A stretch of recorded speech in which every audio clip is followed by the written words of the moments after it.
revolutions because digital revolution has ushered in an age of digital discovery and digital renaissance. Now, students of history will know during the Middle Ages, when the mankind search in search of new continents, which was made possible by the invention of the maritime chronometer, which enabled the mariners to venture into the high seas without hugging the sea coast. They discovered new continents, the America and a sea route to the East Indies and so on. Now, the age of discovery is characterized by distances becoming manageable when trade and commerce flourish, and we had mariners navigating the high seas and reaching out to distant continents. Similarly, we find a parallel in the age of discovery in this internet. Internet, which is a product of digital technology and which is a result of etching of the silicon chip, has opened up a new frontier, the electronic frontier of knowledge. Now, internet has annihilated the distance. Distance has been killed, and suddenly you find the borders have vanished in the globe. In the world atlas, borders have lost their senses.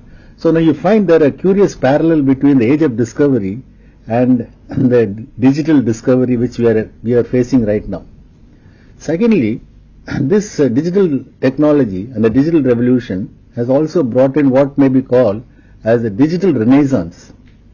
We are all aware the Renaissance is a period of history in mankind when was triggered by the invention of the printing technology. Printing press was also a technology. When Gutenberg's printing press was able to print books, and dissemination of knowledge became very easy. Till books were made available, knowledge was codified. It was not freely accessible to the ordinary man. It was contained in a language which people will have to learn that language to understand and learn that knowledge. So acquisition of knowledge was very difficult. It was expensive. You have to acquire a specialized knowledge of Latin or Sanskrit, and books were not freely available because their printing was not familiar. So Gutenberg's printing press changed everything. Book publication became easy. Dissemination of knowledge was free. As a result, we had an artistic revolution. Now, it was the age in which all the traditional thinkings were exploded. When Copernicus and Galileo exploded the geocentric universe, they exploded politics, they exploded religion, they exploded commerce. These explosions were liberating, for the mankind could get into new grave heights. You find great artistic heights reached by mankind. This was made possible by dissemination of knowledge, and that technology was printing technology. Now we have digital technology. Digital technology is where digitization of information and making this information available to one and all, access to information.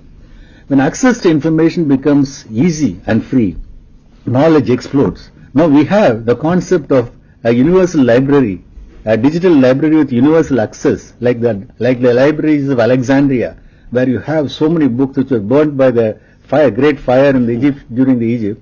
We today have an opportunity of building digital libraries which will be accessible to one and all, 24 hours a day, 7 days a week, 365 days in a year. Imagine the power of the internet. Our knowledge daily is increasing.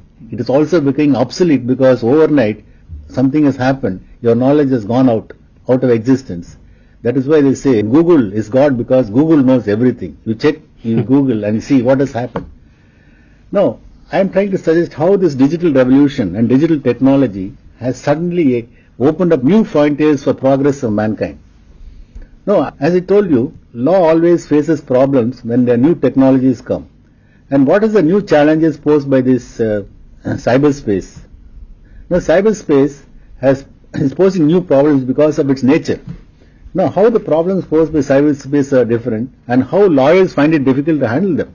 As I told you, law is concerned with human conduct, regulating human conduct, and in regulating human conduct, law has to provide for punishment, it has to prescribe sanctions and also enforce the punishment. Now, whatever conduct and activity which is punishable or which is an offense in the physical world, naturally has to be an offense in the virtual world. Just because a person acquires a digital identity, he doesn't get any immunity from his conduct on his online conduct. Now, the doctrine of functional equivalence suggests that whatever conduct and activities are offense in the physical world are also an offense in the virtual world, on online conduct. But there is a difficulty in finding an equivalent for every offline behavior on an online equivalent. That problem arises for the lawmakers. Now, three problems arise when we try to enforce law in the cyberspace. First of all, as I told you, cyberspace is a borderless environment. Nation states have been exercising sovereignty on the basis of territorial nexus. When they try to exercise sovereignty over conduct, events and activities which have happened outside their territory, but the communication passes through the country and the effect is felt in the country, the nation states find it difficult to enforce their will. Ultimately, the validity of law has to be tested by its punishment. And if you are not able to enforce your laws, then sovereignty becomes meaningless. So that is one problem, borderless nature.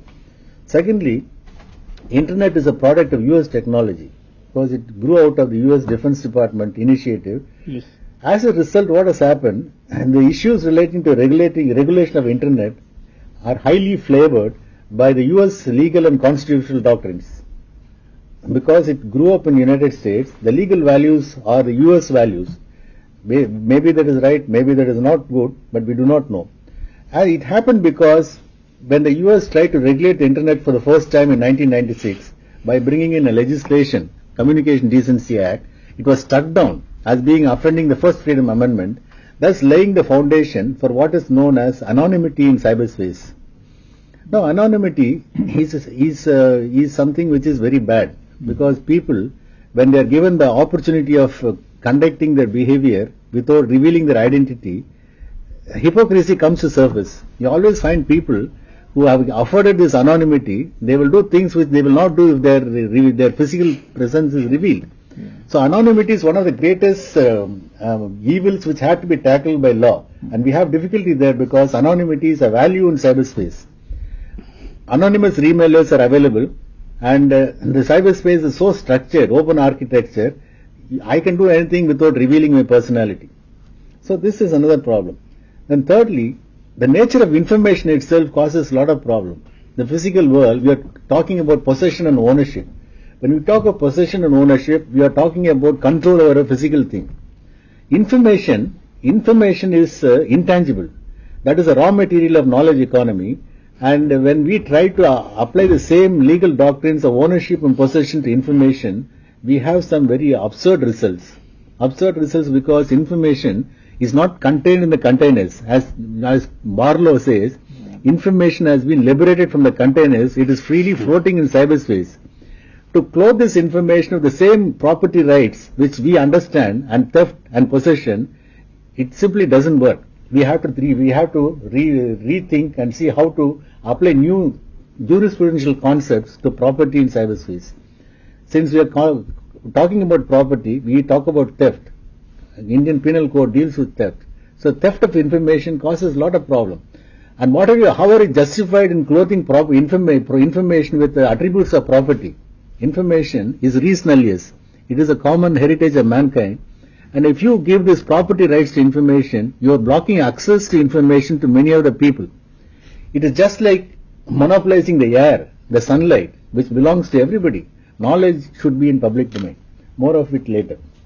Now, this Information Technology Act, when the proposal came up in 1997, the idea was a limited exercise to be undertaken by the government for the purpose of getting India ready to do e-commerce. There was a move going on in the UNICITRAL, the UN body which deals with trade law, to come up with a model law to give electronic recognition to contracts and electronic records. They are having problems in conducting trade across the borders, and the paper-based documents are very difficult to maintain, and transaction costs were enormous, like bill of lading and other things. So they came up with an idea of having an electronic data interchange model, where documents can be interchanged electronically and goods can be transported. It's mainly thought of a document to facilitate trade, maritime trade. Then UNICITRAL came up with a model law, and that model law was approved by the General Assembly somewhere in 1996 by a resolution which called upon the nation states to revise, when they revise their laws, to give legal recognition to electronic records and also to make them compliant with this law's model law.